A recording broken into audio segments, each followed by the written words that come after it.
Ahí está. Ahí sí, arrancó a grabar. Bien, voy a aprovechar y compartir. Bien, esto, ahí está.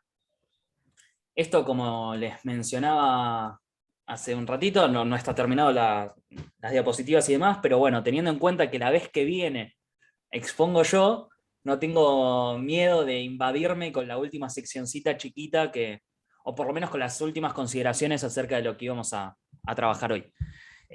Bueno, el texto que nos toca en el día de la fecha es el texto de Schlick, Positivismo y Realismo. Me olvidé unas comillitas ahí, pero bueno, no importa.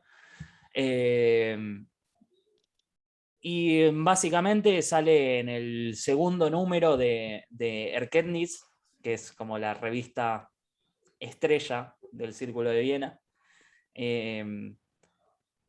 Y bueno, obviamente, por lo que ya sabemos, Schlick es el personaje estrella del Círculo de Viena porque es quien aglomera todo el mundo alrededor suyo y por lo cual el círculo se llama círculo. Básicamente como si este tipo fuera el centro.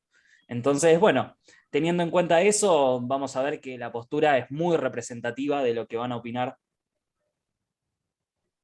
los positivistas en general, y además en Schlick va a aparecer un compromiso mucho más fuerte que el del resto de los positivistas respecto de ciertas tesis, ¿sí? Y muchas más aclaraciones. ¿Por qué? Porque parece ser, o por lo menos esto creo que vamos a identificar las veces siguientes, en todo caso, tal vez los encuentros que vienen me corregirán. El compromiso de Schlick con el positivismo está mucho más explicado y mucho más fundamentado que el compromiso de otras personas que ante ciertas críticas o ante ciertos inconvenientes dijeron me bajo de este barco, vamos a modificar un poco la propuesta. ¿Sí? Así que bueno, nada, me pareció súper interesante en primer lugar por eso, porque la postura positivista es mucho más compleja de lo que parece y está hasta simplificada por aquellos que dijeron, bueno, la modificamos un poquito después porque nos encontramos con tales inconvenientes. Acá todos esos inconvenientes están previstos. Por ejemplo, la imposibilidad de justificar las teorías, las leyes científicas, por ejemplo, la cuestión de la dificultad de justificar enunciados teóricos y demás temas que parecen ser clásicos de la debacle del positivismo y sin embargo aparecen previstos por Schlick casi al principio. Así que bueno, básicamente hay tres secciones de este articulito. El primero es de cuestiones preliminares, o sea, va a tratar de instalar un poco el problema al cual se va a referir con con el artículo y va a intentar definir un poquito qué es el positivismo y de qué se intenta diferenciar, por qué es una postura antimetafísica y por qué el realismo se inscribiría dentro de la metafísica y se enfrentaría con él. En segundo lugar, vamos a tener una sección que se dedica al significado de las proposiciones, es decir, cuándo una proposición es significativa, y justamente eso va a servir para poder instalar los principios que sean adecuados para el positivismo. ¿Por qué? Porque el positivismo debería condensarse en una serie de principios, y si se condensa en una serie de principios, esos principios deberían ser significativos para poder pasar su propia vara, ¿sí? Si no se definen bien los principios del positivismo, el positivismo mismo se podría volver una metafísica, solamente una metafísica revolucionaria, pero metafísica al fin. Y eso es lo que quiere evitar Schlick. Quiere zafar de todo tipo de metafísica y va a hacer un esfuerzo importante en ese sentido. Y en tercer lugar, va a dedicar una sección a las preguntas a qué se denomina realidad y a qué se denomina mundo externo. ¿Por qué? Porque esos términos, tal como están usados por la metafísica tradicional, nos llevarían a compromisos que no puede asumir un positivista, y de hecho el positivista no solamente rechaza las respuestas a estas preguntas, rechaza las preguntas mismas. Entonces, esa tarea es básicamente la que tenemos que desarrollar de ahora en más.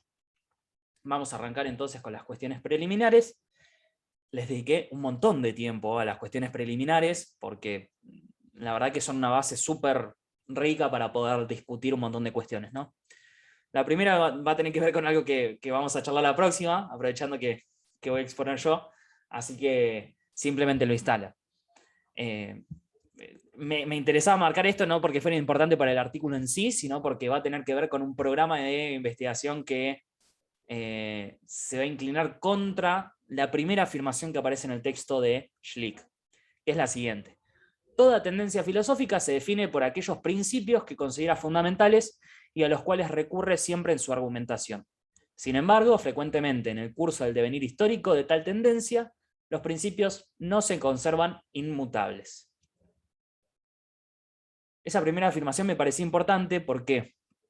Porque hasta ahora, o hasta hace poco tiempo, hasta hace unos 20 años, se consideraba que básicamente toda tendencia filosófica se definía por los principios que acepta. Sin embargo, acá aparece un primer problema. Cuando transcurre el devenir histórico de esa tendencia filosófica o de esa postura filosófica que nosotros queremos describir, ese principio o esos principios en los cuales se puede condensar esa postura van cambiando. Entonces uno podría preguntarse, bueno, ¿es la misma postura? ¿Es una postura distinta? ¿Qué es lo que puede identificar una postura en contraposición con otras? ¿Sí? Entonces, eso va a tener como bastantes discusiones. La cuestión del cambio de la terminología con la cual nos referimos a los principios va a ser súper importante, más que nada porque más adelante se va a decir, bueno, entonces si cambia el vocabulario en el cual expresar los principios, no son los principios lo que identifican una postura, es una determinada actitud, una determinada stance, una determinada serie de políticas que vos adquirís para poder generar conocimientos o de estrategias, ¿sí? Entonces, va a haber una tendencia en contra de esta afirmación de que toda tendencia filosófica se define por principios. Va a haber otras posturas que consideran que una tendencia filosófica también se puede definir por actitudes o por estrategias, para poder razonar y para poder generar conocimientos. Sé que esto no es demasiado controversial ahora, pero es básico para lo que quiero charlar la vez que viene. Eso en primer lugar. Pero bueno, independientemente de esto, por ese motivo es que Schlick va a tratar de emprender una tarea, ¿no? Porque dice, bueno, ahí se empieza a generar una confusión y los partidarios y antagonistas de una postura se ponen a criticar o argumentar a favor de ciertos principios que están modificados por el tiempo, que van variando y por lo tanto no pueden, ¿sí? No pueden referirse a la postura misma, no pueden agarrar y criticar verdaderamente una postura o argumentar a su favor, porque esos principios se fueron modificando con el tiempo y ya es confuso si le están favoreciendo, si le están yendo en contra de ella. Ya no se puede decir que vos estés criticando el positivismo, por ejemplo, si de repente vos lo que querés criticar es un positivismo antiguo y estás criticando los principios que aparecieron hace poco tiempo. Posiblemente estén malinterpretando esa postura, ¿sí? Entonces la cuestión del cambio de lenguaje va a ser todo un problema porque para criticar una postura necesitas identificar qué principios inmutables e invariables a través de la historia tiene para poder decir, bueno, ataco sus cimientos o, si estás a favor de esa postura, los justifico adecuadamente. Entonces él va a tratar de mencionar cuáles son esos principios inmutables más allá de cómo fueron expresados históricamente de forma concreta. Me parece que cuando habla de principios no solo habla de tesis, sino que puede hablar de cualquier cosa que haga a la esencia de esa postura. Digamos, que con el tiempo hace que cambie en sí misma la postura, lo que hace ser lo que es, sin importar cómo lo llamemos o qué es lo que sea eso. Me parece que a eso se refiere. No necesariamente, porque el tema va a ser el siguiente. Va a haber alguna tesis que defina al positivismo después. O sea, él dice, al menos como una tesis lo tenés que condensar, ese principio. No importa si implica una forma de proceder. Por ejemplo, la tesis No, que va a no, definir el lo que positivismo digo para él va a tener que es ver con el que, criterio verificacionista. es que el no necesariamente también es aplicado a lo contrario, digamos, que no necesariamente es solo principios posibles de enunciarse en tesis. A mí me parece discutible. Para mí, Schlick sí considera que los principios son tesis concretas, que además, nada, para poder tratar de identificar si esas tesis concretas están bien o no, tienen que someter a prueba su significado y su verdad, que es lo que aparece acá en la tercera cita, ¿viste? Entonces, solamente las confusiones con respecto a una postura pueden solucionarse si vos seleccionás de determinados principios y se somete a prueba su significado y su verdad. Eso significa que son tesis fácticas concretas y que están describiendo un modo de ser de las cosas. No los podrías poner a prueba si son solamente estrategias para proceder. O sea, Por ese lado, hay una cosa que habíamos leído en el texto anterior, que es el de Carnap, que Carnap nos decía que las proposiciones que tratan sobre cómo debemos proceder respecto de las proposiciones eran metaproposiciones, y respecto de ellas decía que debían poder ser reducibles en última instancia a proposiciones con significado. En ese sentido, me parece que los principios que rigen las prácticas, que podrían incluso ser valores, eh, me parece que para Carnap y para este muchacho podrían ser reformuladas para que sí sean proposiciones. eh, yo vería una diferencia, o sea, para mí en Carnap sí tenés razón, más que nada porque en Carnap hasta hay Porque él lo cierto afirma. convencionalismo después cuando vos, por ejemplo, aceptás una teoría y demás, y tenés ciertos motivos y ciertos principios que pueden hasta ser valores, estrategias pragmáticas o lo que fuere para elegir una teoría en vez de otras. Y dentro del contexto de esa teoría sí tenés como las formas de referirte a la experiencia y podés hacer la traducción de esos principios a cláusulas protocolares o a proposiciones que sean más básicas. Acá no tanto porque directamente, o sea, para Schlick vos tendrías que poder expresar el principio y tendrías que poder analizar si es verdadero o falso. Sí, podés operar una serie de traducciones de ese principio para poder ver si eventualmente lo podés volver significativo o no. O sea, podés hacer como una serie de traducciones del principio, pero el principio mismo tiene que ser una tesis también. Vos tenés que poder chequear la verdad de la tesis, porque en definitiva su significatividad va a tener que ver con, bueno, si esta tesis fuera falsa, ¿qué me cambiaría? Sí, no Para me mí, termina de Schlick, convencer igual, ¿eh? Entiendo que hay una inconsistencia ahí, pero no me termina de convencer. Está bien. sí, o sea, a mí no me convence la propuesta de Schlick, pero, Yo, yo le compro, o sea, el primer párrafo yo lo compro, de cabeza, claro, que a es donde mí, dice eso del cambiar histórico, de las tendencias. claro, pero Y que el la tema es que única después la forma de tarea que va a tratar de resolverlo, emprender va a decir, bueno, vamos a resumir el positivismo en una tesis que podamos chequear si es significativa y si es verdadera. bien, a eso no lo compro. Claro, eso es lo que yo tampoco compro. De hecho, por Pero eso, sí compro que para poder solucionar esos problemas, por lo menos por el momento, eh, frente a andar discutiendo sobre los enunciados que me quepan, ponerle, el positivismo tiene 10 periodos, y el que ataca el positivismo agarra el periodo 3 4 y 5 y el que lo defiende el 5 6 y 7. claro, Bueno, eso es lo que él está criticando y dice, bueno, no, agarremos los principios que en este momento se están defendiendo y evaluémoslo. Ese método me parece correcto. Luego, si eso requiere verdad o falsedad, que va a ser contrastable empíricamente, bueno, ahí yo te acepto que eso es cuestionable. sí, sí. Pensé que, o sea, pensé que estábamos en desacuerdo con respecto al tema de los principios. No, no, no. O sea, estamos de acuerdo en lo mismo. No sé, me estaba enredando al pedo. Está bien. Sí, la cuestión es esa. Hay que ver si el principio del positivismo es algo que pueda llegar a ser susceptible de verificabilidad No, incluso en me parece términos que del mismo Schlick, positivismo, ¿no? Pero bueno, mismo dice que hablar de verdadero o falso respecto de, y da algunos enunciados y dice, no, de esto no se puede hacer. Sí, claro. Sí, va a haber algunos candidatos a a principios del proposición. positivismo que no se pueden tomar como verdaderos o falsos.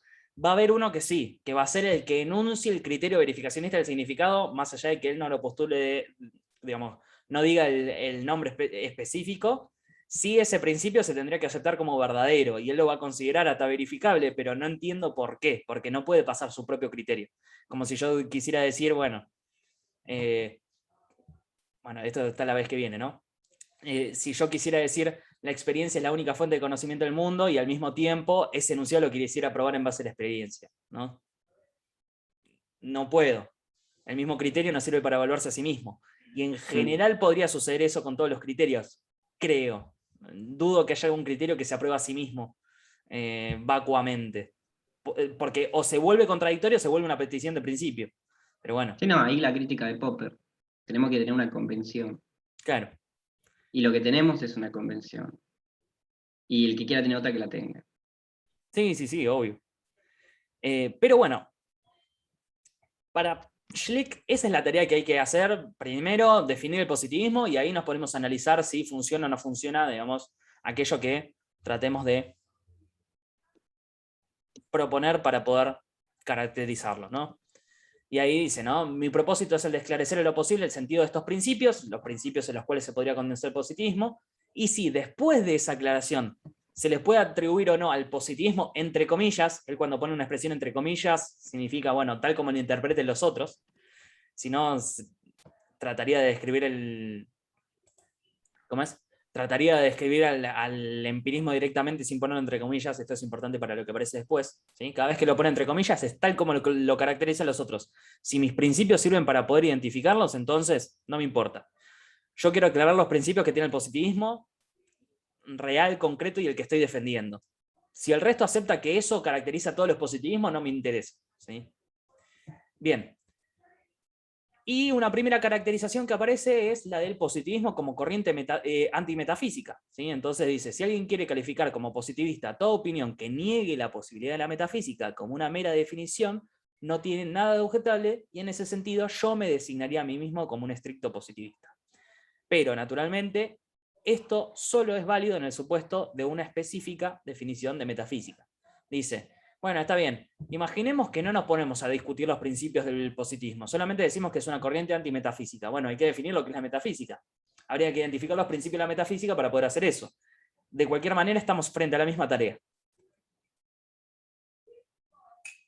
Bueno, entonces, la cuestión va a ser ahora cómo definir a la metafísica, ¿sí? Se inclina primero por esa corriente y después vuelve sobre los principios, en todo caso, del positivismo. En primer lugar, va a decir que la metafísica es la teoría del verdadero ser, tal como fue caracterizada históricamente, ¿no? Tal como se propuso ya desde Platón. De la realidad en sí misma, del ser trascendente, y esa aseveración supone que frente al verdadero y auténtico ser se encuentra un ser inauténtico, menospreciado, solo aparente, etcétera, etcétera, etcétera. Y que la oposición entre estas formas para conocer dos modos de ser se justifica mediante la afirmación de que las apariencias están inmediatamente presentes, no son dadas, en tanto que la realidad metafísica debe ser inferida de alguna manera indirecta. Es decir, Una acotación sí, que no sé si es importante, pero es perdón. sí, seguro que sí. Que metafísica, el término es más acuñado más bien por Aristóteles. Platón, lo que dice este autor, Schlick mismo, es que Platón inaugura la diferenciación entre lo verdadero y lo aparente, y que lo que nos es dado es lo aparente, y más allá, el verdadero ser es trascendente y no podemos llegar a él. Eso sí podría ser sacado de Platón, pero no que la metafísica es la teoría de eso. Listo, nada más. En realidad creo que está definiendo la metafísica más como postura. Sí, lo de Aristóteles se le podría aclarar a él, pero él mismo, si no recuerdo mal, no lo menciona. O sea, sí, él lo omite, digamos, lo de... Aristóteles, sí, no lo dice el autor, Sí, o sí, sea, pero es Schlick, necesario pero aclararlo para que... pero Sí. la teoría la teoría de como inauguración de la metafísica como metafísica sí creo que es acuñado por Aristóteles, sí. O ni siquiera, porque no Sí, sé... sí, sí, la filosofía es la metafísica y la búsqueda de principios primeros, Claro, para creo que mí sí. se define como filosofía primera, pero no como metafísica, porque ese es el nombre que después se le da al compilado de los libritos. Creo que Claro, a sí, que nosotros lo que el nos llegan son ejemplo, esos. Así nos llegan las palabras de Aristóteles, pero creo Claro, pero que son me las parece que clases. Aristóteles tampoco usó el término metafísica. Pero bueno, Usa el metafísica, me parece. Así, una cosa así. no, ese Lo que es está por fuera de la el nombre física. que supuestamente le da al compilado Andrónico de Rodas. Él se No, no, lo que refiere digo es que a... en el contenido del texto está esas expresiones. O sea, que la filosofía se puede entender de ah, muchas formas, una de ellas es esa. eh, Bueno, estoy en duda. no es algo que nos competa. Sí, Bueno, sí, sí, sí. Me parece que es filosofía primera y teología, según el caso. Pero bueno, hay que buscarlo, en todo caso. bueno, también Eh, creo que usa buciología, me parece, o algo, sí, o ociología, estudio ahí de la está. usía, o algo así. Hay tres o cuatro caracterizaciones. Pero bueno, sí, lo importante es que acá a Schlick le importa todo muy poco y que dice, bueno, Platón inauguró esto. Los pone Eh, a todos juntos y les y pega, es digamos. que eso es lo que se podría criticar, ¿no? pero no es incorrecto que diga que hace la separación de lo trascendente como algo inasible y lo dado como lo aparente. Eso es una Claro, sí, diferenciación correcta. eso parece algo característico de la investigación metafísica. Y esta distinción, en todo caso, va a ser la que le sirva para poder hacer toda su argumentación posterior. Es importante sobre todo el concepto de lo dado, que es lo que corresponde a la apariencia si nosotros aceptamos la propuesta metafísica, que no va a ser lo mismo que lo dado según el positivismo, ¿sí? Pero bueno, lo dado corresponde con lo aparente según la metafísica, y esa realidad trascendente y verdadera, en todo caso, solamente es inferida a partir de lo dado, ¿no? Entonces tenemos que hacer una tarea de aclarar las apariencias para poder llegar al trasfondo de la realidad. Bien, entonces, eso es si aceptamos la propuesta metafísica. Más o menos queda bien definido qué es lo que propone la metafísica. Entonces, vamos a lo siguiente.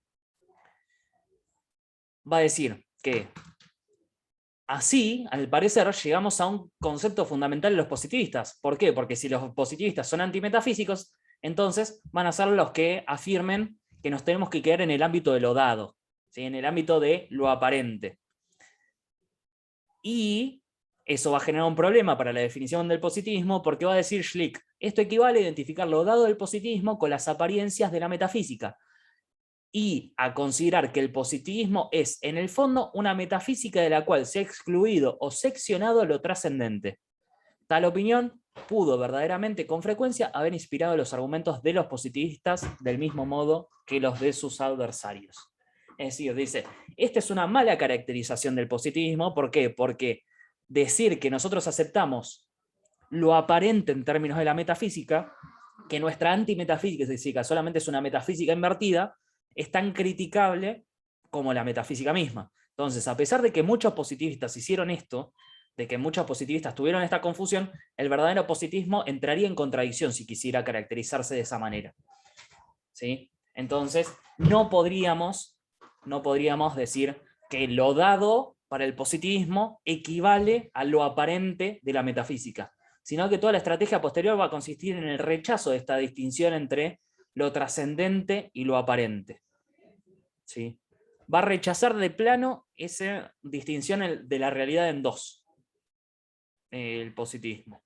Ya le parece que eso es inadecuado. Y entonces, en este sentido, lo dado no equivale a lo meramente aparente, ¿sí? A mí me parece, igual que en el otro texto que me había tocado leer a mí, que es una prudencia y una lucidez bastante, que a mí me despertó mucha simpatía de parte de Schlick, que se toma el laburito de decir, bueno, esto critico de la metafísica. Sí, Y hace como una pequeña salvedad que los otros autores, por lo menos no se los vi. Y me parece como una sutileza y una prudencia encantadora sí, en ese sí. sentido.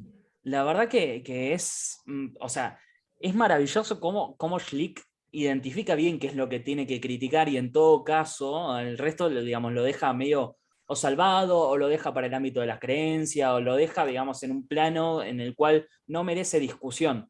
Y acá en este artículo sí va a tomar un tono peyorativo el hecho de que ciertas cosas no entren en discusión y no sean discutibles en sí mismas.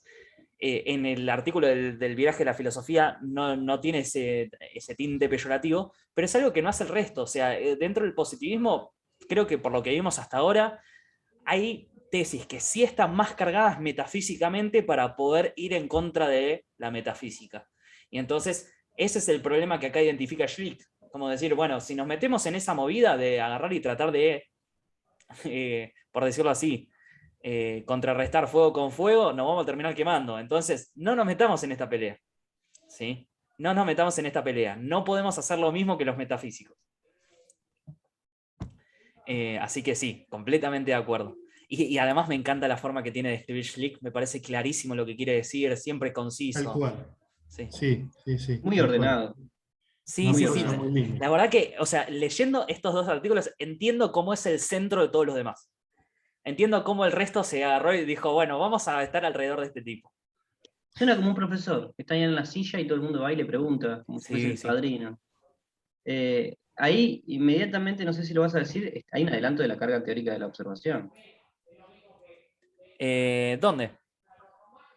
La misma página de la que estás hablando, ahí te digo. Página 90 al medio Sí. del párrafo. Pero aún dejando de lado estas dificultades, probablemente no está claro aún lo que se entiende en verdad por lo dado. Ah, sí, Ojo, esa parte me la salté un cachito, pero sí, la podemos comentar. si quieren la leo. Sí, dale. Bien. Bajo este marbete quedan comprendidos solo cualidades tales como azul, caliente, dolor, o también otros elementos como por ejemplo relaciones entre ellas o su orden. Es la analogía de dos cualidades dadas en el mismo sentido en el que lo son cualidades mismas. Y si lo dado es elaborado, interpretado o juzgado de algún modo, la elaboración, la interpretación o el juicio no son también en cierto sentido algo dado. La carga teórica. Claro, claro. Es que de hecho no va a ser tan rígido Schlick en cuanto a qué términos son observacionales. Solamente va a decir que el resto del lenguaje deberías, bueno, voy a poner un término heideggeriano, pero sin la carga metafísica de él. Por decirlo así, el lenguaje debería ser una serie de cadenas remisionales, remitir unos términos a otros, hasta poder llegar a algo que yo señale y diga, esto es lo dado, pero no se dice cuáles son específicamente esos términos. De hecho, ni siquiera dice que la observabilidad sea como el criterio unívoco, sino que va a ser un poquito más flexible, o va a tener un matiz un poquito más sofisticado, que simplemente decir, bueno, estos términos son empíricos, estos teóricos, y se terminó. ¿Sí? No, pero es el criterio de aplicación lo que acabas de decir. El criterio de Sí, sí, aplicación, pero a lo que voy, que es yo por cuándo ejemplo, uso no la sé, palabra y puedo señalarla. Sí. agarrás a Carnap y directamente te dice, bueno, acá hay una línea divisoria. Lo No, único que pero el te... criterio de Carnap es ese, digamos. Y Carnap, pasa que me parece que Carnap no es tan delicado. Pero Carnap te dice, vos tenés que agarrar la proposición elemental, esto es tal cosa, y ver si podés afirmar sí o no bajo un procedimiento claro. Y bueno, si eso no lo puedes hacer, tiene que poder ser conectado con proposiciones que sí se haga eso. Sí, Conectado sí, sí. lógicamente O con. sea, el Y en ese procedimiento más sentido, o menos es el mismo. El tenés la tema es cadena que, remisional. Sí, sí, perdón. el procedimiento es más o menos el mismo. El tema es, por ejemplo, en el texto que nosotros damos en el CBC, eh, ahí dice, bueno, está bien, términos empíricos, términos teóricos y fin. O sea, Schlick no solamente entre las proposiciones, sino entre los términos mismos, admite esa posible cadena en la cual vos definas a uno a través de los otros, y posiblemente un término empírico, si vos no querés agarrar y decir, bueno, es esto, y lo señalo, lo podés remitir a otros términos empíricos. El tema es, no es tan fijo que es empírico y que no. Por lo menos según lo que aparece acá en el texto. No hay una explicitación de, bueno, esto es empírico, esto es teórico, que sí va a ser un problema para el resto de los positivistas, cuando ya lo ponen limpio. Sí está la misma estrategia, porque todos admiten la estrategia de decir, bueno, lo que no puedo señalar con el dedo, lo defino de forma que sí pueda remitir a otras cosas que sí señalo con el dedo. Está la misma estrategia en todos, pero acá está como la sabiduría de no explicitar y decir, bueno, y entonces hago la división entre empírico y teórico. ¿Por qué? Porque hasta misma esa división mismo puede ser confusa, porque hay algunos términos que pueden llegar a resultar juzgados, interpretados y demás, y que para mí pueden remitir a lo dado, a eso que yo puedo señalar con el dedo. Entonces me parece que con este párrafo aparece esa sutileza que no aparece en el resto. Porque el resto se apura a decir, bueno, y entonces esto es empírico y esto es teórico. Y él no. Dice, bueno, no está claro qué es lo dado. Dice, no está claro qué es lo dado, pero a lo dado accederíamos a través de este procedimiento. En vez de decir simplemente, acá está la línea divisoria, todo esto es lo dado, todo esto no. Me parece como, insisto, y lo dijiste vos ya, Juanma, muy sutil. Así que, bueno. Y ahora va a haber encima salvedades con respecto a lo dado. ¿Por qué? Porque lo dado supuestamente es lo que yo puedo señalar con el dedo, pero va a haber ciertas distinciones que hacer con respecto a lo dado en el ámbito de la metafísica, una vez que ya aceptamos su propuesta, y lo dado para el positivismo. Entonces, vamos a el lío. Entonces, hay que aclarar qué es lo dado, ¿no? Lo dado ya se mostró recién en el párrafo que leyó Juanma, que era algo medianamente confuso, o sea, es complicado decir de una categoría de palabras concretas que refiere a lo dado. Y además, dar, en el ámbito de la metafísica, respeta como mucho el significado natural de la palabra, el significado que utilizamos todos los días, que es expresar con esa palabra una relación de 3 términos, ¿no? Que se presupone primero alguien que da, segundo alguien a quien se da, y tercero lo que se da. En el ámbito de la metafísica esto funciona perfecto, ¿por qué? Porque se presupone que ese alguien que da es esa realidad trascendente a la que apelan los metafísicos. En segundo lugar, el alguien a quien se da es el sujeto que conoce, y en tercer lugar, lo que se da es el contenido, en todo caso, no sé, de las representaciones mentales que se le ofrezcan o de las apariencias, pero digamos, el contenido es lo que se da. El alguien que da, eso que está por atrás de lo que es dado, es la realidad trascendente. Lo que no puede admitir el positivismo es justamente eso, esta relación de 3 términos, porque no tendría dónde encajar ese alguien que da sin suponer una realidad trascendente, sin suponer algo que exceda la experiencia. Entonces, este sentido de dar como una relación de 3 términos es algo que es criticable para el positivismo, y no pueden decir que todo refiere a lo dado en ese sentido, porque si no entrarían en el juego de la metafísica. Entonces, para reforzar esto, se dice que el positivista no quiere tener nada que ver con tales ideas. Lo dado debería ser, para él, solo una expresión que designara a lo muy elemental y que por ello ya no fuera puesto en duda. Y a continuación dice, si el rechazo de una metafísica por el positivismo ha de significar la negación de una realidad trascendente, la conclusión más natural del mundo parece ser la de que el positivista haya, por lo tanto, de atribuir realidad solo al ser no trascendente. De este modo, el principio fundamental del positivista parecería afirmar solo lo dado es real. Y esto va a ser el problema principal del positivismo. Parece ser que los positivistas son los que dicen solo lo dado es real. Y esa es una afirmación metafísica. ¿Por qué? Porque si yo digo solo lo dado es real, estoy incurriendo en esta metafísica reaccionaria contra la realidad trascendente. Estoy diciendo, o estoy predicando realidad de algo en contraposición con otro género de ser, ¿sí? Entonces, el positivismo no puede ser condensado en la afirmación de que solo lo dado es real. Eso es lo que hay que, a partir de ahora, averiguar por qué no se puede afirmar esto dentro del positivismo. Hay que ver por qué motivo sucede, ¿sí? ¿Qué significa lo dado? Y por lo tanto, ¿por qué es una afirmación no afirmable por el positivismo el hecho de que solo lo dado es real? ¿Sí? Bien. Hasta acá, comentarios o lo que fuere.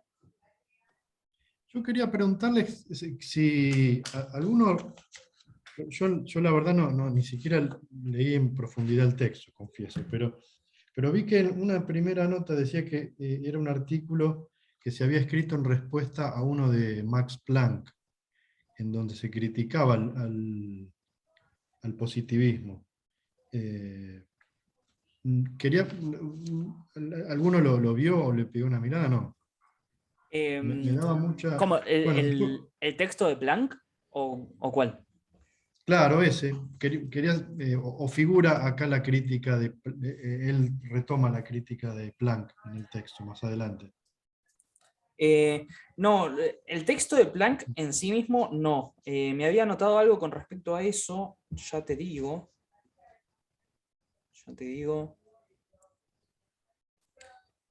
Bueno, eso va a ser un problema. O sea, la afirmación de Planck, por ejemplo, también se va a pelear el positivismo. ¿Por qué? Porque lo que Planck dice, o la frase que dice es, porque el positivismo siempre tendrá razón en esto, no hay otra fuente de conocimiento más que las impresiones sensoriales. ¿Eso por qué es criticable para el positivismo? Porque ¿cómo haces para justificar esa afirmación? No hay otra fuente de conocimiento más que las impresiones sensoriales. No podés justificar eso en base a impresiones sensoriales. Es lo que yo decía antes de justificar el criterio a partir del criterio mismo. Mira. Entonces, contra esa afirmación de Planck se pelea. Es otra forma de afirmar esto mismo, solo lo dado es real, por ejemplo. Son Está bueno. afirmaciones que el positivista no puede hacer.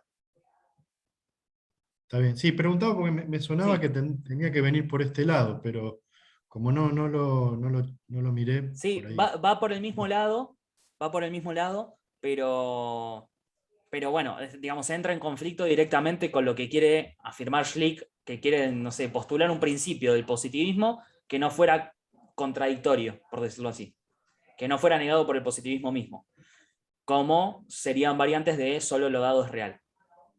Y esa es una variante, la de Planck es una de esas variantes.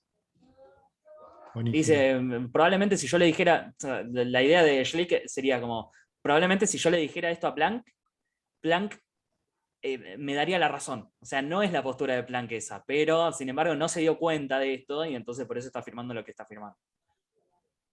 Buenísimo. Pero bueno, en profundidad, o sea, el texto de Planck no lo fui a revisar. Sí me marqué No, la no. cita y por eso lo encontré recién, pero era por eso, porque era otra Está formulación bien, de esto. sí. No, no, pero la curiosidad era sobre justo lo que comentaste vos, a ver de dónde había salido la motivación de escribir sobre esto. Claro. Máxime, cuando creo recordar que fue discípulo o alumno, no sé, discípulo, alumno de Planck, me parece, Schlick. Ah, eso Si no no, sabía. si no recuerdo, o me estoy confundiendo No, es que con puede otro. ser. Schlick creo que era físico de profesión. O sea, originalmente. Así que Creo que Sí, puede ser sí. tranquilamente. Em, bueno, hay un par de cuestiones que se pueden mencionar. O sea, en esta línea, la de hacer afirmaciones metafísicas eh, para poder tratar de justificar la propia posición positivista, nada, son más peligrosas cuando tienen este tipo de afirmaciones, tipo solo lo dado es real, porque implican el mismo tipo de afirmación metafísica, aunque rechazando la realidad trascendente de los metafísicos. Pero hay otro género de afirmaciones similares que se deberían rechazar, que son las que van en la línea de Weihinger, que es nada, la filosofía del como sí, de asumir un ficcionalismo en el cual nosotros nos referimos a algo trascendente con las afirmaciones físicas y nos referimos a una realidad trascendente como si existiera, pero que en realidad tienen referencia directa a lo dado. Ese tipo de jugada ficcionalista en metafísica no le gusta tampoco a Schlick, pero bueno, me lo salté acá para poder tratar de meterme en profundidad con esta cuestión de la discusión acerca de lo dado. Bien. Uy, perdón. Ahí está. Bien. Entonces, la afirmación de que solo lo dado es real, estás haciendo una afirmación que es metafísica, exactamente en el mismo sentido y grado que su contrario. Hay una realidad trascendente. ¿Sí? Para él, son tan metafísicas las afirmaciones del metafísico mismo como la afirmación de que solo lo dado es real. Y entonces dice que esto tiene una referencia obvia al llamado problema de la realidad del mundo exterior y parece haber dos corrientes de opinión que justamente le van a dar el nombre al artículo. La del realismo, que cree en la realidad del mundo exterior, y la del positivismo, que no cree en ella. ¿Sí?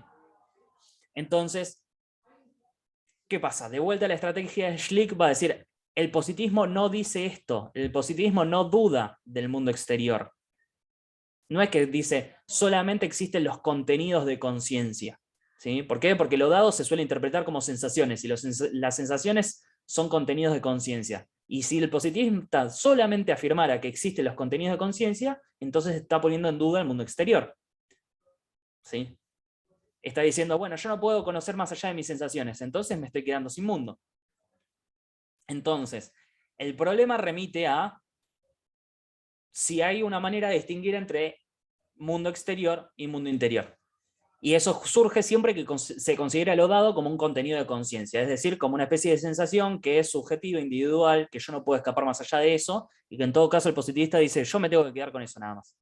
Entonces, si lo caracterizamos así, el positivista quedaría con una posición similar a la del idealismo de Berkeley, o Berkeley, no sé cómo se pronuncia, pero...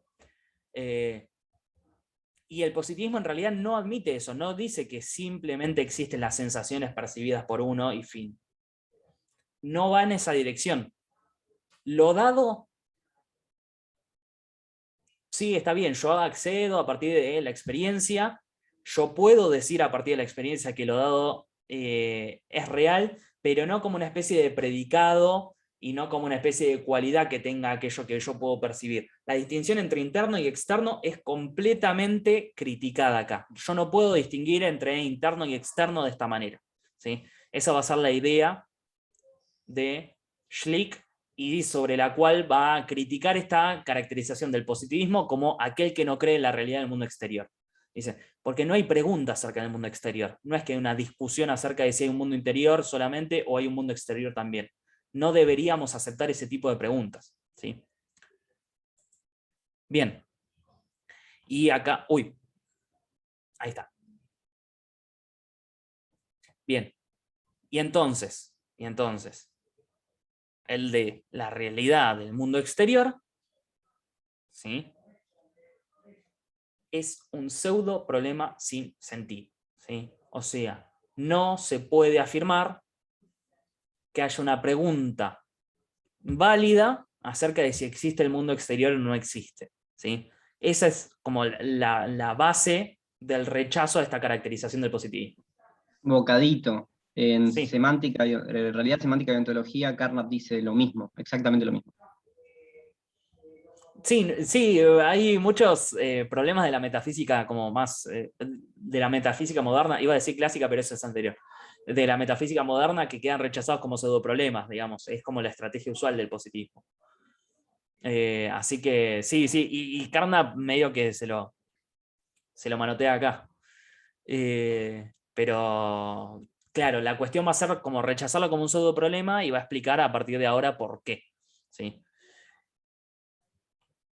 Y ahí entramos en la siguiente sección, que es justamente acerca del significado de las proposiciones.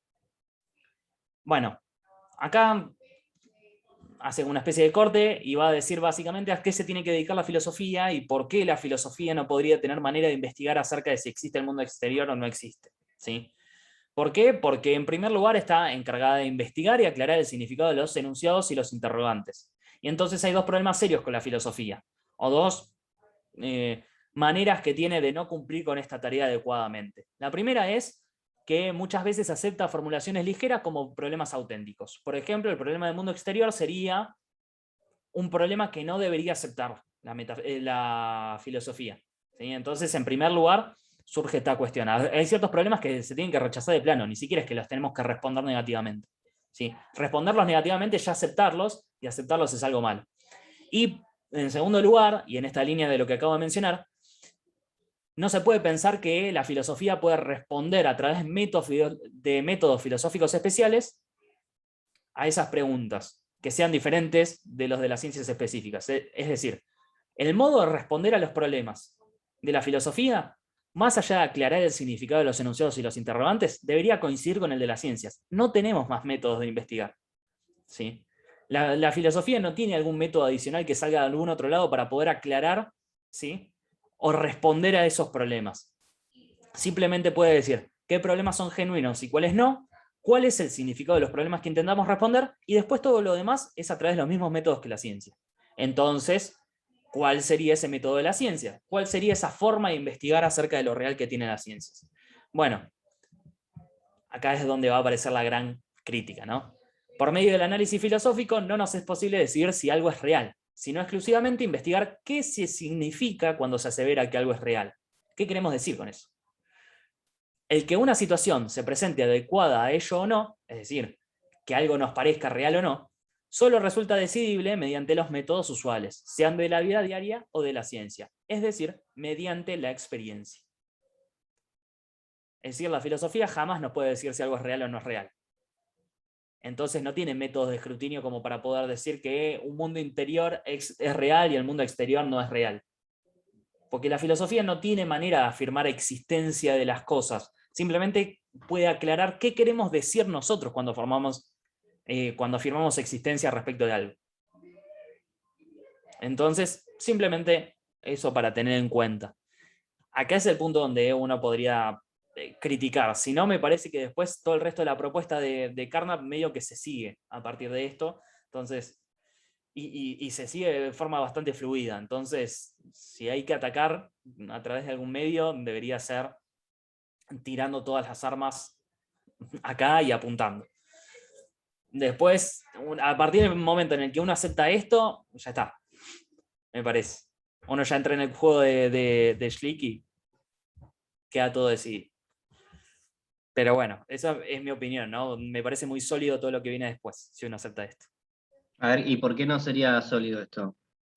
Uno podría decir, en primer lugar, que en las ciencias no tenemos los mismos... que uno sí tiene métodos filosóficos, digamos, o métodos aceptados en la filosofía para poder distinguir si algo es real o no, que son distintos a los de las ciencias específicas. Podría decirlo, no estoy diciendo que haya que afirmarlo, pero por ejemplo,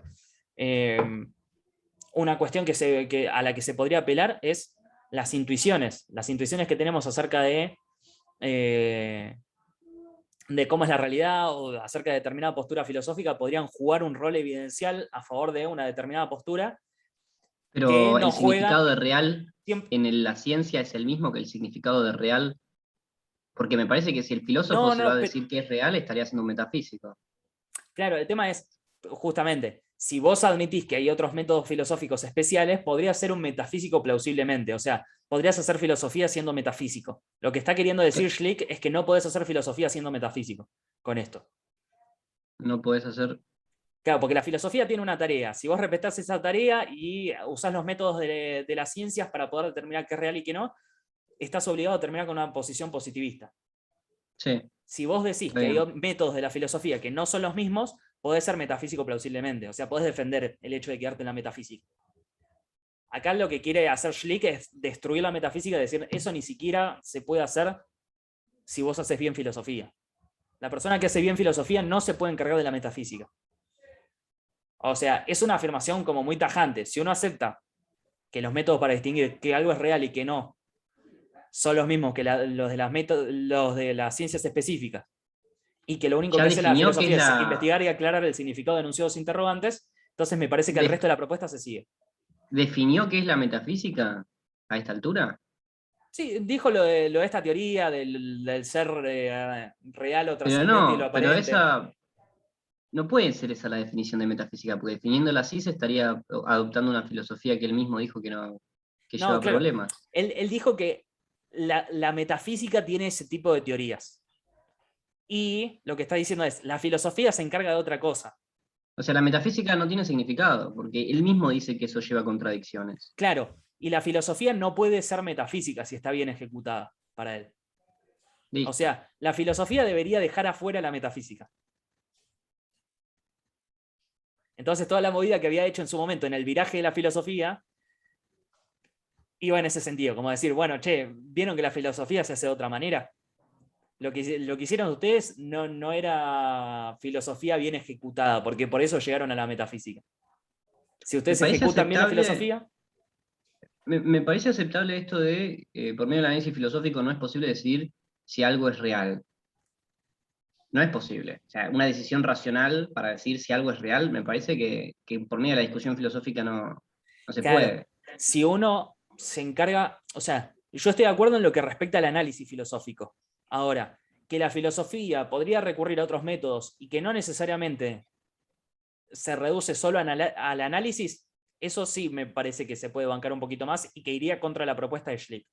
O sea, claro, está bien. Es decir, la filosofía no es solamente análisis filosófico. ¿Qué más es?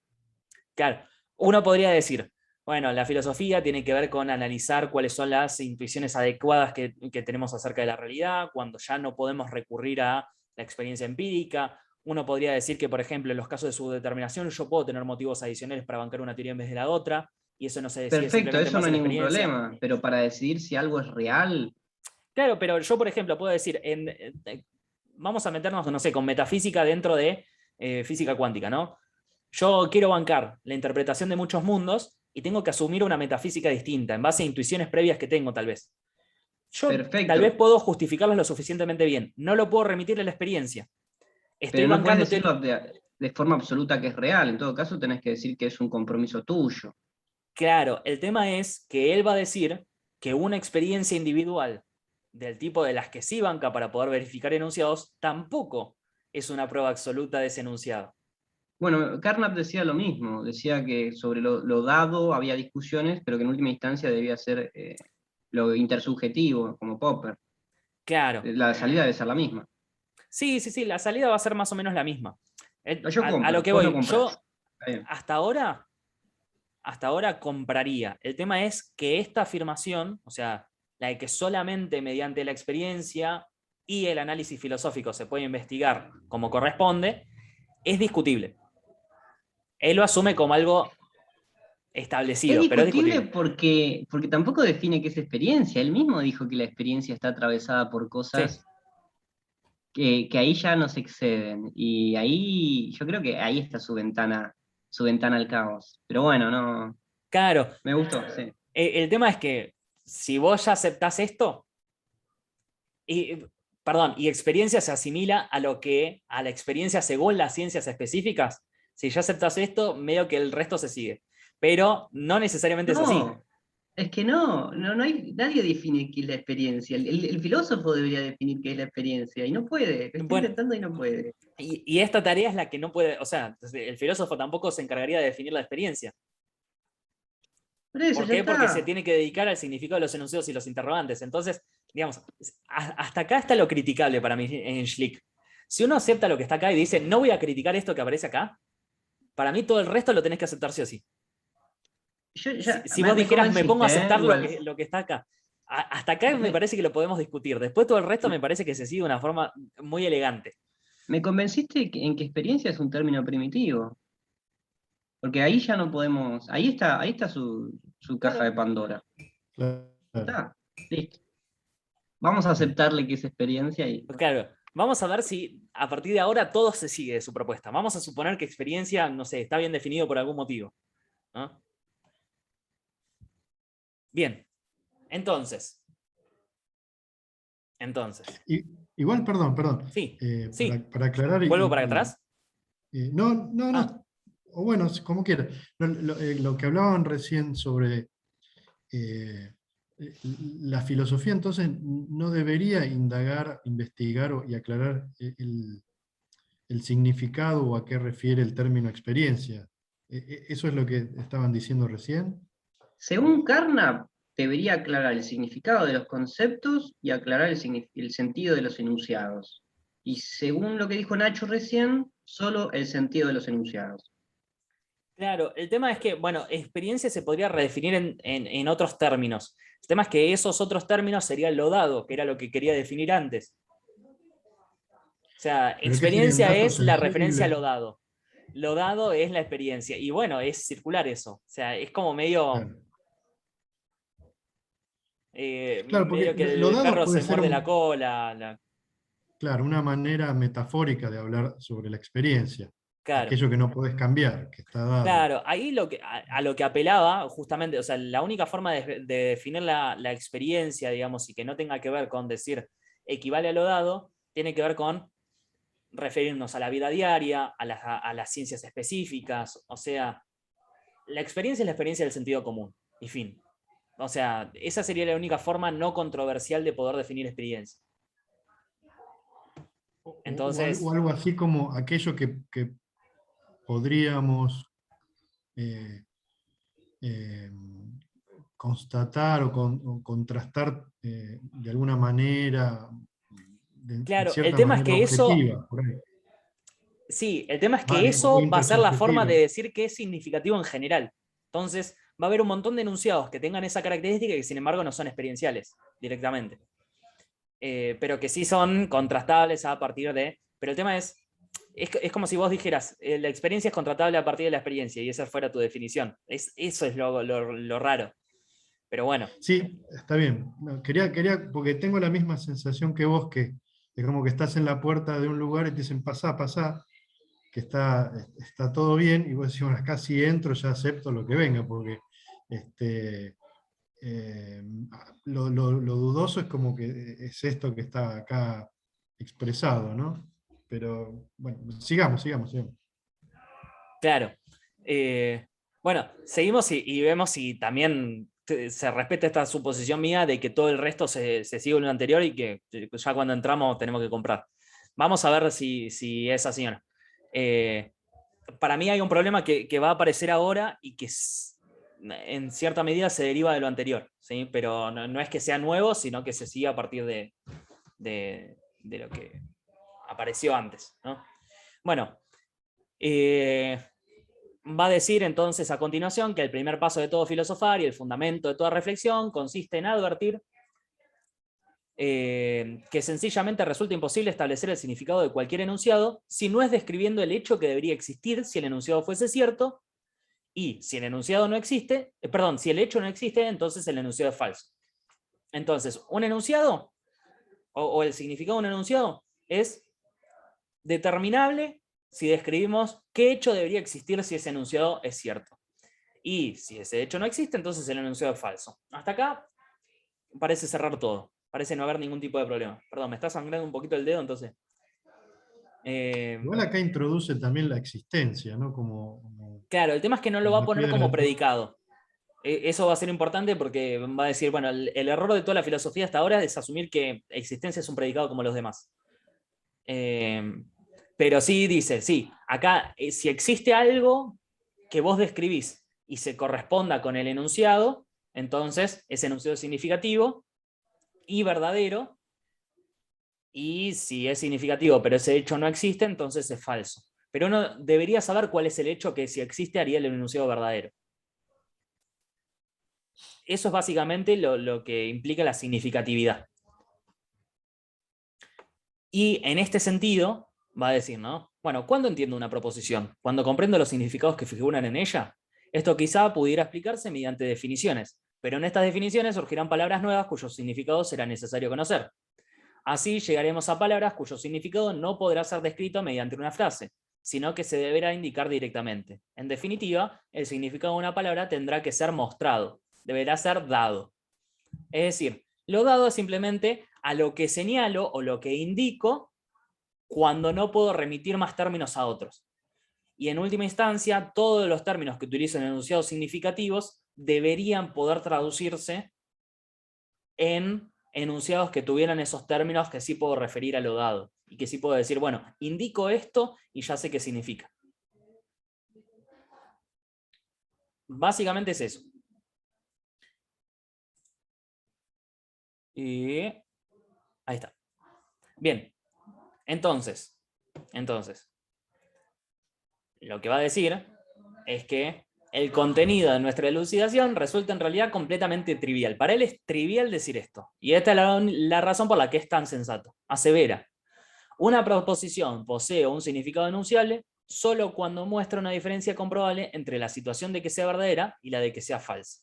Es decir, si vos pudieras comprobar cuál es la diferencia entre que esta proposición sea verdadera y de que sea falsa, entonces ese enunciado es verificable y por lo tanto es significativo.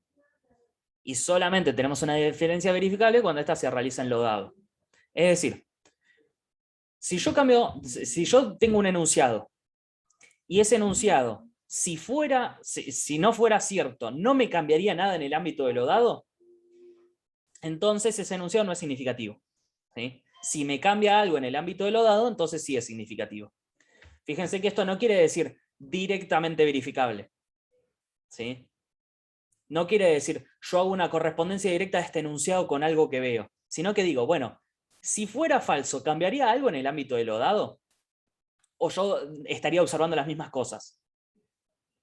Por ejemplo, yo puedo especificar si, no sé, si digo Dios existe o Dios no existe, no importa cuál de las dos afirmaciones. ¿Yo puedo decir que cambiaría en el ámbito de lo dado en caso de que esa afirmación, cualquiera de las dos que elija, sea falsa? Si no puedo especificar qué es lo que cambiaría en el ámbito de lo dado, entonces ese enunciado no es significativo. Esto es mucho más sutil que lo que se suele decir como criterio verificacionista del significado. Mucho más sutil. Es aplicable. Es aplicable. El problema que yo encuentro acá es que uno necesita para eso semántica de mundos posibles. No, también está... Porque uso enunciados contrafácticos. Si esto fuera falso, ¿qué cambiaría en el ámbito de lo dado? Necesito usar enunciados Sí, contrafácticos. no, pero además sí, además, usando eso, ponele que lo aplicamos. Si Dios no existe, bueno, agarra una teoría metafísica me fijo cuáles son las consecuencias empíricas de que Dios no exista en una teoría metafísica, y diría, no sé, si Dios no existe, entonces el mundo estaría en llamas. Y bueno, ¿qué hacemos con eso? No sé, pregunto, capaz que es una pelotuda más grande que una casa, pero Claro, el tema es, si el ¿cómo probás flojito vos no... que habría una diferencia en eso? O sea, porque tendrías que poder verificar que efectivamente esa diferencia se daría si Dios no existe y no hay alguna propuesta alternativa. Está bien, ahí me convence un poquito más. Claro, porque si hay alguna propuesta alternativa, entonces no se deduce de ahí O sea, que... tiene que poder ser comprobable. No solo tiene que poder hacerse la pregunta, sino que la respuesta tiene que poder ser comprobable. Claro, vos tenés que poder comprobar que tu respuesta básicamente es la única con la cual cambiaría algo en lo dado si fuera falso. De hecho, se Si acerca el mucho sol no más a Popper de lo que existiera, me parecía en principio. O no sea, podríamos. ¿Qué cosa? se acerca mucho más a Popper de lo que me parecía al principio que podía llegar a acercarse al positivismo. Y que la vez pasada con Carnap también te Sí, sí, dije que sí. había como una pre... En uno de los planteos estaba Como ya una dicho. precomprensión de... Sí, es que Popper parece más que nada que escribe bien. O sea, el tipo leyó bien cuáles eran sus errores en la escritura. Tiene más pinta de eso que... Sí. Bueno, me compro, te compro, Nacho.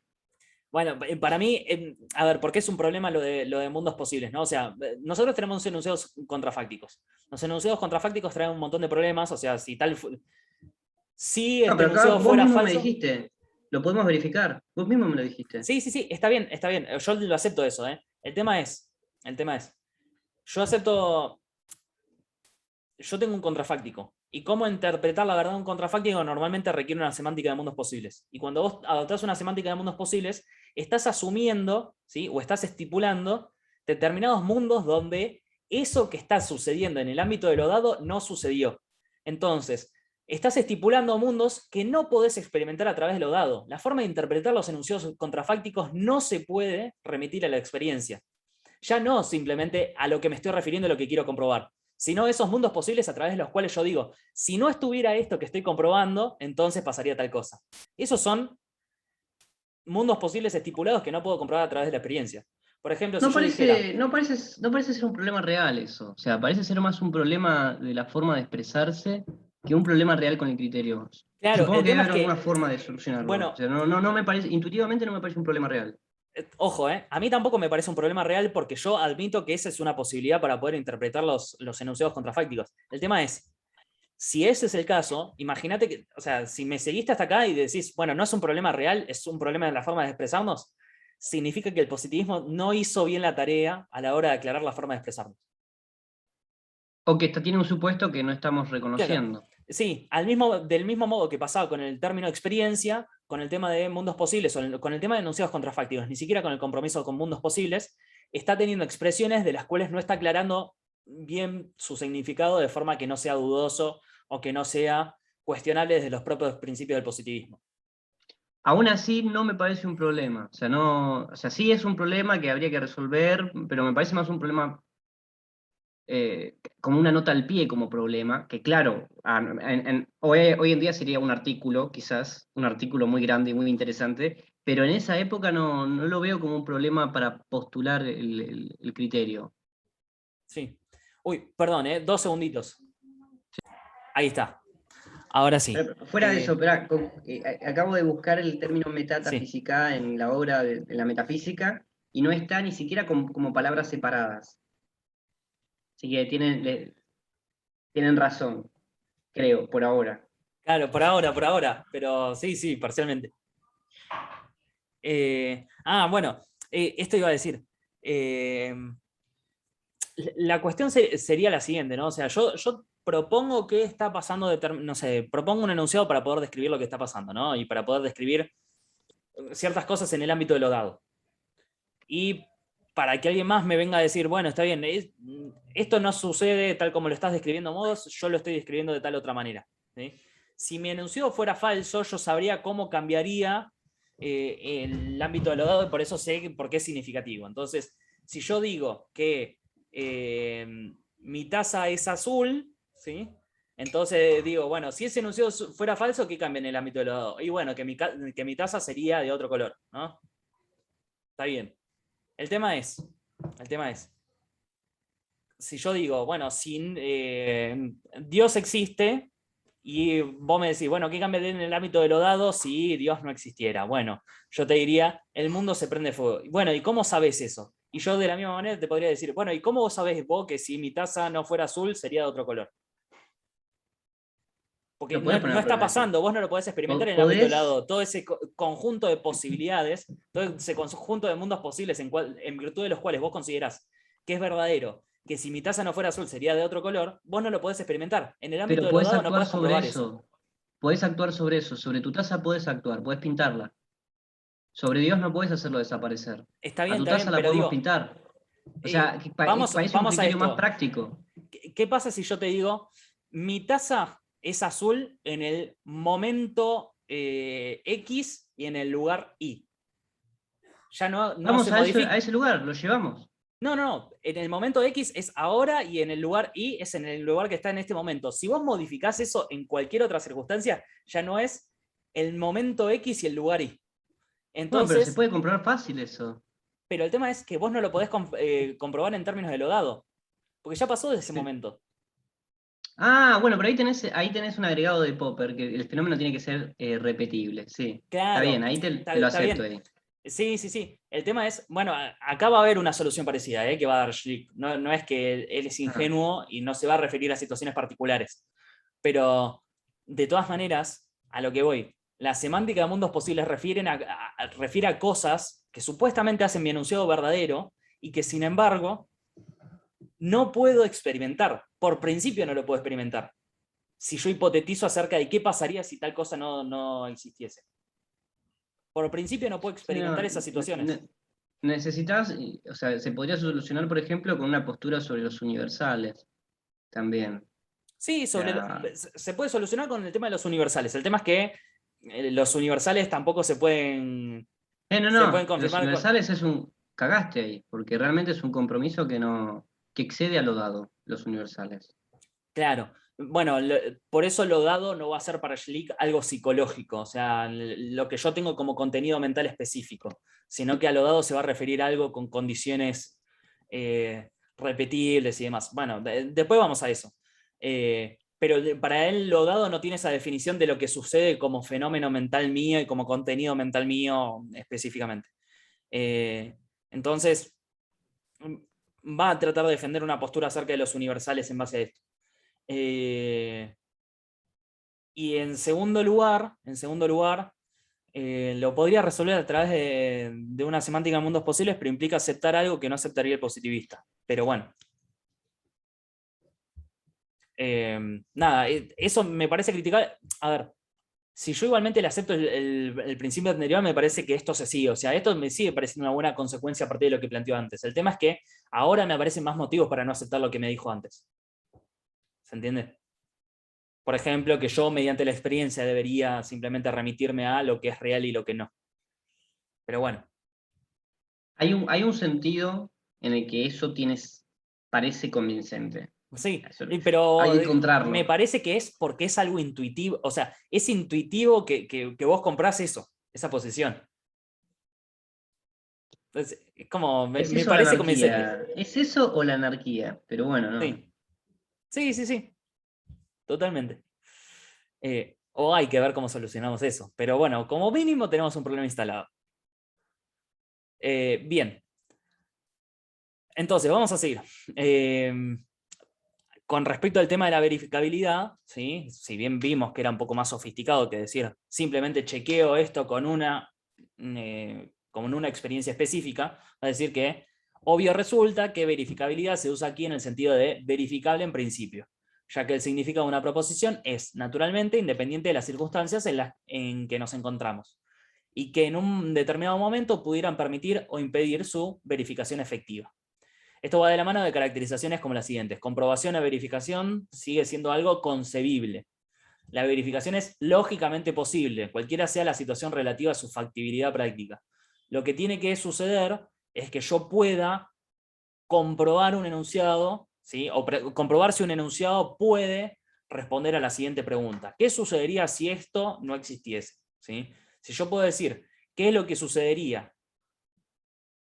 en el ámbito de lo dado? Si lo que me dice una proposición que existe no existe, entonces eso es verificable. ¿Sí?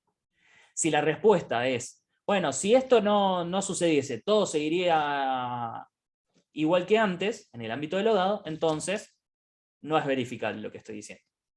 Y ahí, bueno, ilustra con varios ejemplos, ¿no? En primer lugar, pone el caso de un electrón. Dice, bueno, yo digo que los electrones giran alrededor de un núcleo, ¿no? Y postulo la existencia de un núcleo. Y si yo me encontrara con un físico que me dice, bueno, y de la existencia de un núcleo no se deriva nada en el ámbito de lo dado, yo simplemente te estoy diciendo que existe el núcleo y fin, ¿sí? Entonces uno le preguntaría, bueno, ¿y qué pasaría si no existiera ese núcleo? Bueno, pasaría exactamente lo mismo con los átomos. Ah, bueno, entonces yo no tengo por qué aceptar la existencia de ese núcleo. No voy a decir que no existe, eso sería igualmente asignificativo, pero no te voy a admitir que existe. ¿Por qué? Porque no tiene ningún significado concreto para mí. Yo no puedo decir qué me cambiaría en el ámbito de lo dado si admitiera o no admitiera la existencia de ese núcleo, ¿no? Habría que, perdón, me Sí, parece que el quid de la cuestión que habíamos tenido antes es ese poder responder qué pasaría si no.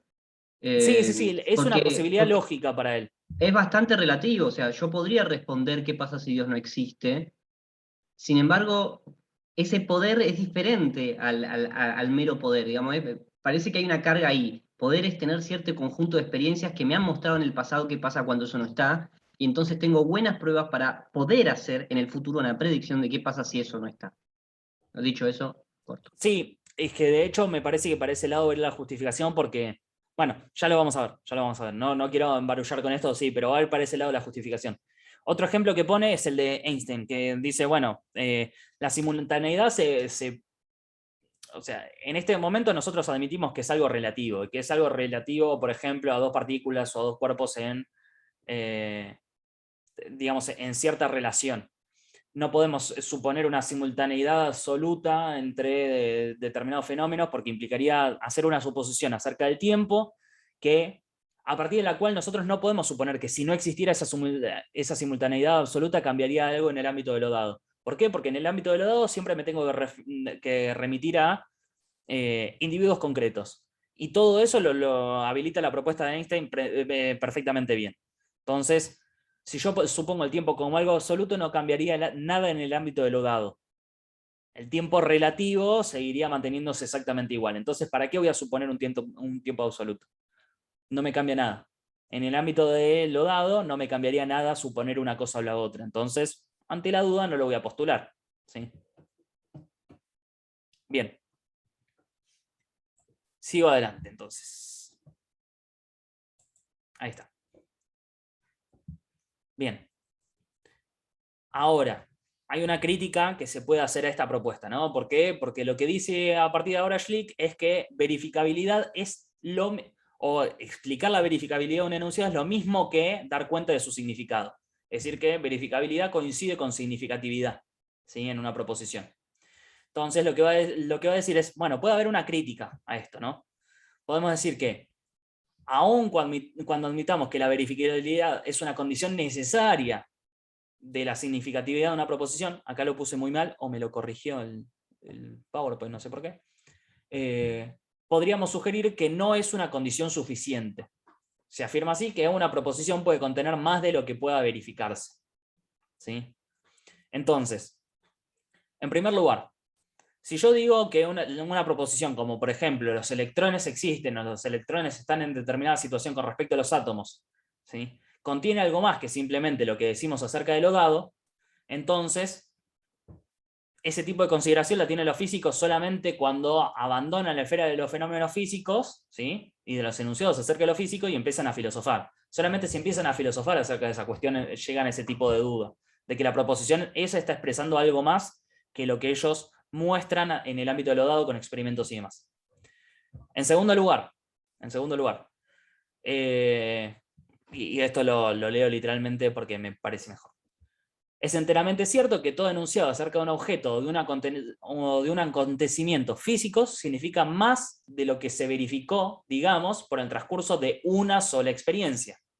Se tiende a suponer que la experiencia transcurrió en condiciones bien definidas, cuyo desenvolvimiento, naturalmente, solo podrá verificarse mediante algo dado.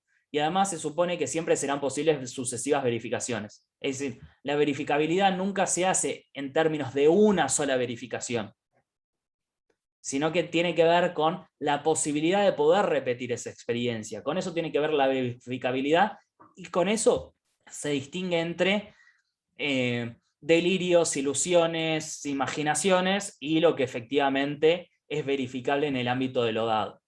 ¿Por qué? Porque todas esas experiencias no son repetibles bajo las mismas condiciones, sino que uno puede presumir que si cambian las condiciones, cambiaría lo que efectivamente se dio ante la percepción. Entonces, acá se considera que verificabilidad apela a determinadas condiciones que, si se repitieran, darían lugar al mismo hecho. Entonces, uno cuando dice que un enunciado es verificable, no dice simplemente que remitió a una experiencia, ¿sí?, particular, sino que en las circunstancias adecuadas refiere a cierto tipo de experiencia. Entonces, uno, por decirlo así, cuando dice mi taza es roja, es un enunciado significativo, ¿sí?, lo que está diciendo es, bajo las condiciones adecuadas, yo podría remitir eso a algo dado cuantas veces sea necesario. Si la experiencia se puede dar solamente una vez o se puede dar muchas, es algo que tendré que determinar después en el ámbito de lo fáctico, pero lógicamente sería remitirle a muchas experiencias, ¿sí?, ese tipo de verificación. Lógicamente puede remitir a un montón de cosas, ¿sí?, a un montón de experiencias en el ámbito de lo dado, y por lo tanto, los enunciados significativos apelan a determinada estructura de encuentro con la experiencia, no apelan a una experiencia concreta. En este sentido, las leyes científicas lo que me están diciendo es qué estructura tiene que tener determinada experiencia para poder darse en concreto.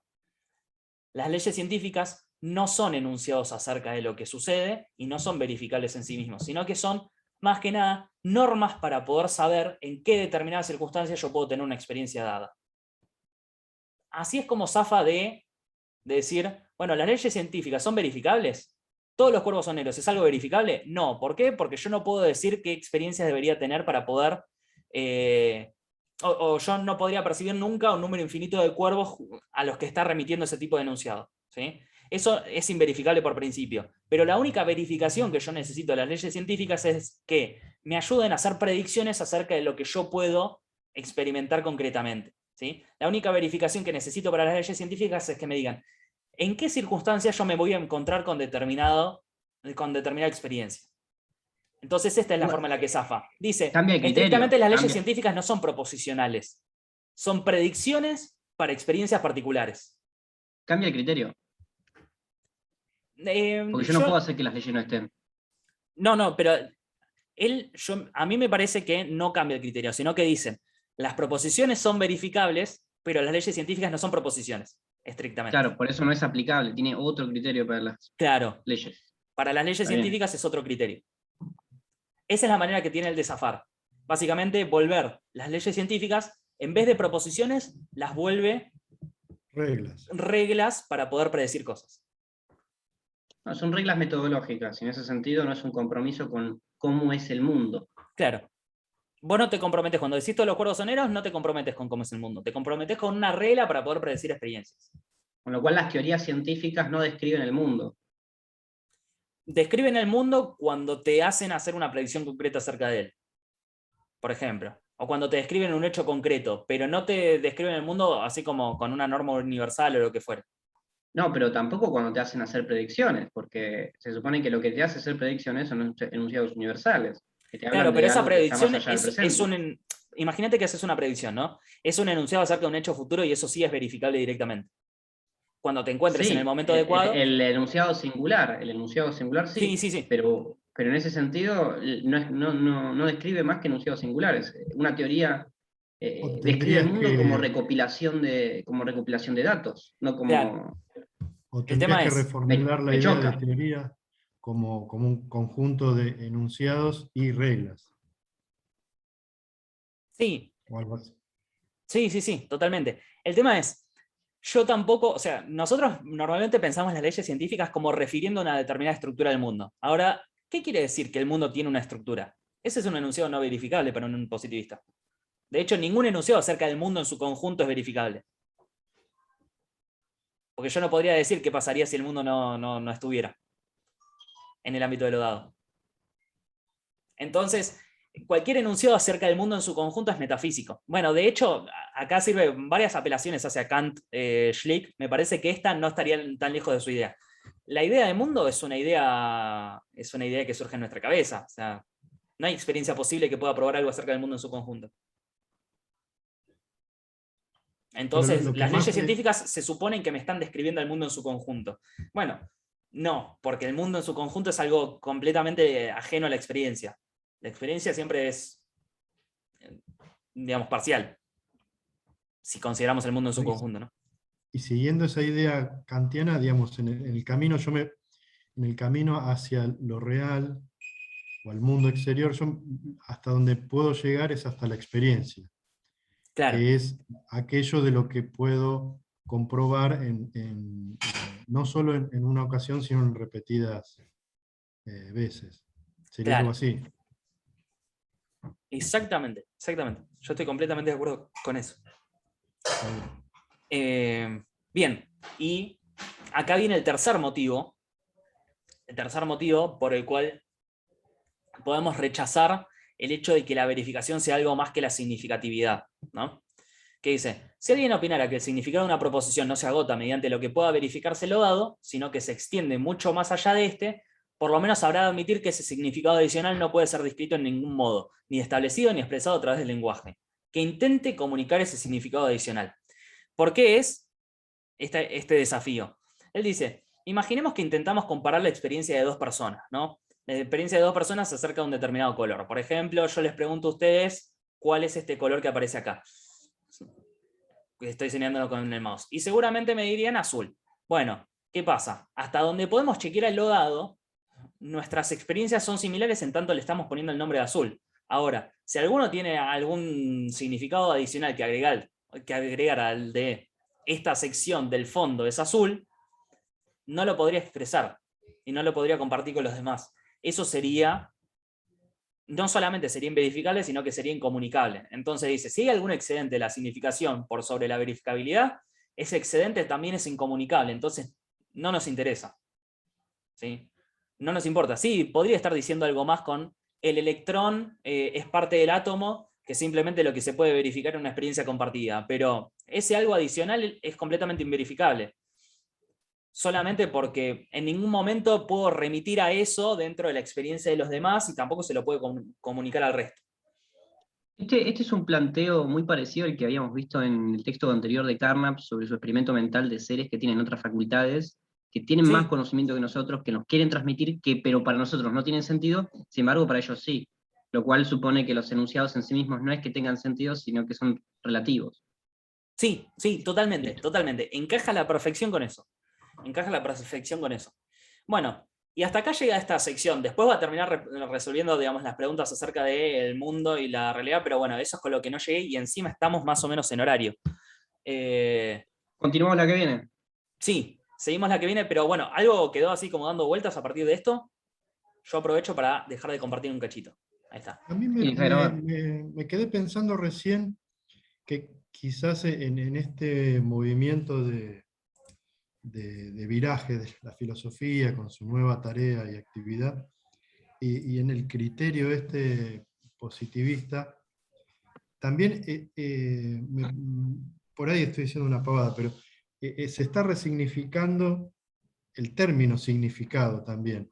Sí, Porque en la última frase lo está, no sé si identificando, pero sí poniendo muy cerca con aquello que es comunicable. Porque uno podría decir, bueno, alguien dice un término o hace una expresión, y yo puedo tener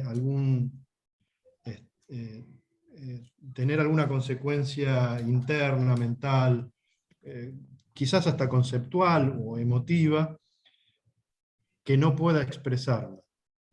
Alguien dice algo, produce una reacción en mí, no lo puedo comunicar, pero yo siento eso. Esa es una idea de significado distinta a aquella que dice, bueno, pero si no lo puedes decir, no es significado. Claro, es como que se tiene que juntar Medio no solamente lo Wittgensteiniano, ¿no? cognoscible, sino lo comunicable. O sea, como que esas dos Claro. características las tiene que tener el significado.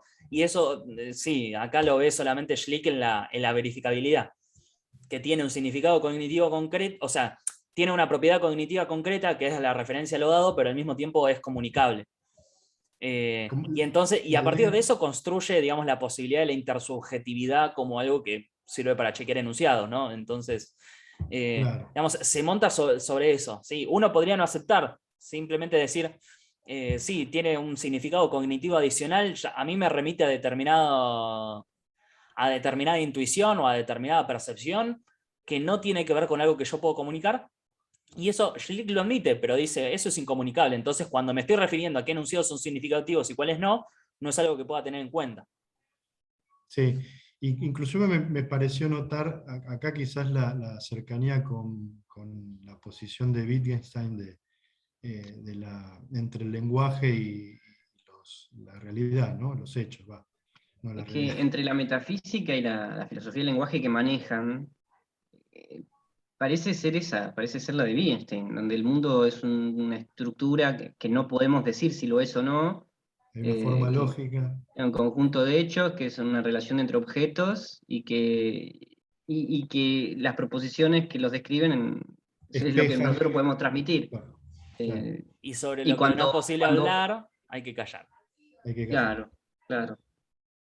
Y en ese sentido hay como dos cosas. Cuando yo comunico algo, el significado de comunicación está muy restringido. O sea, porque hay muchos tipos de cosas que se pueden comunicar, pero en este caso, comunicar, en este sentido estricto y técnico, solo se reduce a comunicar esto que parecería ser como una especie de estructura que yo te paso a vos y que esa estructura tiene sentido solo si es instanciable en la experiencia. Si no es una estructura abstracta, sin sentido. Claro, Sin sí, sentido, así, sin sentido. Sí, Que yo inefable. te la doy, vos la entenderás como quieras, yo me la quedo y yo la entenderé como quiero, pero realmente el sentido en sí mismo no tiene. El sentido está si uno lo puede plasmar en ese mundo que es un conjunto de hechos, y entonces esa proposición se corresponde perfectamente con el mundo. sí. Y que Claro. al mismo tiempo uno podría decir, si yo variara esta estructura, entonces, ¿qué diferencia perceptual tendría? Me gusta así pensarlo, sí, Sí, sí, sí, variar la sí, sí, sí, me estructura. encanta. Sí, o sea, me gusta la posición a la que llegó, ¿eh? O sea, es verdad que hay ciertas cosas para criticar, pero me gusta la Hay posición a la que llegó. metafísica. El tema es que hay metafísica, Sí, para mí también, sí. pero es una De hecho, metafísica yo no tendría drama con bastante. admitir mundos posibles. O sea, a mí me encantaría admitir mundos posibles para poder chequear contrafácticos. El tema es que es una posición metafísica.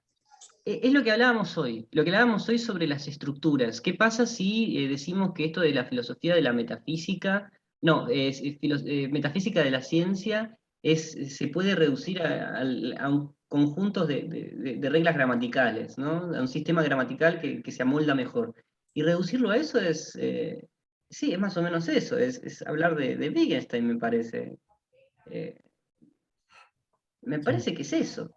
Es como una especie de metafísica descargada. Se me trabó la cara de Sí, Nacho. sí, sí, Ahí sí. está. Es Sí, como proponer la metafísica como esqueletos, pero sin contenido. No le estoy poniendo cosas. Lo único que pongo, la única cosa metafísica que pongo es cómo se tiene que ordenar. claro. Sí, ellos no llamarían a eso metafísica, pero sí, sí, de nuestro sentido actual, obviamente. Es que si nos Lo único comprometemos que con. critican es como decir, bueno, está bien, yo no te pongo un contenido contrario, porque eso sería metafísica, ¿no? Bueno, pero ya la estructura en la cual estás metiendo el contenido también Creo entra que dentro de habíamos esa. visto que Russell afirmaba que eso era una apuesta metafísica, pero una apuesta metafísica que no era molesta. No, Era pero la Russell, apuesta metafísica de Russell estaba en decir, ¿cómo es? que hay En muchas establecer que los lógicas. tipos lógicos tenían algo que ver con los tipos ontológicos. Bueno, No, pero en un momento dice, hay muchas lógicas posibles, dice, o sea, el último texto de Russell que trabajamos, hay muchas lógicas posibles, hay que elegir la que mejor se amolde a las teorías científicas. Ahora, elegir una u otra es una cuestión metafísica. No, Y en ese pero sentido, por sí, eso lo decía, ¿eh? Él no lo decía de las teorías lógicas, sino de qué cosas asumís como simples. claro, pero eso es asumir una gramática Sí, lógica. Y por claro, otro la lado, gramática lógica él dice, sí, la mía es la que funciona.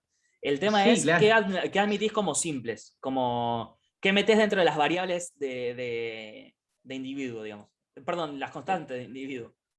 Y en ese sentido, si uno toma una postura wittgensteiniana, donde el mundo es conjunto un conjunto de hechos, el mundo es el conjunto de hechos, era así, ¿no? El conjunto es todo el conjunto de hechos, Sí, sí, de todo lo que es el caso, de todo lo que es el caso, y, ahí está. y la lógica es esto gramatical que se articula sobre ese mundo, o sea, hay una identidad estructural, entonces admitir una lógica, una gramática lógica, es admitir también con una cuestión metafísica, si uno cree que esa gramática se tiene que corresponder estructuralmente con cosas del mundo. Sí, no sería una correspondencia rígida porque, digamos, es posible tomar, ¿cómo es? Tomar distintas estructuras del mundo como modelos de una estructura lógica más compleja. Implica hacer cierta apuesta, o sea, el mundo no puede tener cualquier forma. Tiene que tener la forma de la lógica, pero dentro de eso podría tener especificaciones adicionales. Y por esas especificaciones adicionales no se juegan los antimetafísicos. Lo de la estructura lógica cualquiera lo admitiría, ni siquiera se puede pensar en un mundo con otra estructura, digamos. Claro, pero si podemos decir que hay Sí. muchas estructuras lógicas o muchos tipos lógicos y ahí yo tengo que admitir unos u otros, y Sí, en ese pero sentido, podría haber como un isomorfismo parcial y no total, digamos, de esas estructuras del perfecto, mundo pero concretas posibles con respecto a la estructura lógica original, es una digamos. metafísica como deflacionaria, pero es una Sí, metafísica. sí, sí, sí, para mí también, ¿eh? O sea, para mí están haciendo metafísica también. El tema es ver en qué sentido se respeta su intuición de que no lo están haciendo. Pero sí, sí, Mm. sí, creo que llegamos a un punto en cuanto a eso. Bueno, Buenísimo. hermoso, Nacho. Bueno, ¿Cómo esperemos seguimos que... entonces? El Sí, próximo encuentro terminamos este y después se Y y ahí exponemos. escuchamos a les, Nacho exponer. sí, les comento ¿Podés, mi laburito. Así. podés mandar algo Sí, es que yo como ya lo para tengo ir? hecho, el laburo. Lo tengo que terminar de pulir un par de cosas que justo, bueno, fue lo que consulté hoy con Nelly y también le mandé el texto a Juanma y te lo mando a vos también, Andrés. O sea, ya modificado y cerradito. Así ya Dale. lo tienen a disposición. Y una vez ¿Qué que lo pasó con comentamos, Sasha? Que ¿cómo? iba a ser parte, miembro fundadora de este grupo y no está Sasha. Ah, ¿sabes que no sé? Porque en su Debe momento, o estar sea, con se iba a Lisboa. incorporar y no sé qué pasó en el medio. Porque hace 2 encuentros, me había dicho como, uy, bueno, voy a llegar y creo que nosotros lo suspendimos, lo movimos un viernes y ahí Mm, no vino. Pero hubo un día que estaba así como, bueno, estoy manija. para la reunión y al final no pudo. Pero bueno, mañana pincho. A Lo ver si, esperamos. si sale. También necesito que me critique el laburo, así que capaz que con eso le estimulo. Eh, Buena así, motivación. así que bueno, eso nada más. Aprovecho y dejo de grabar. Ahí está.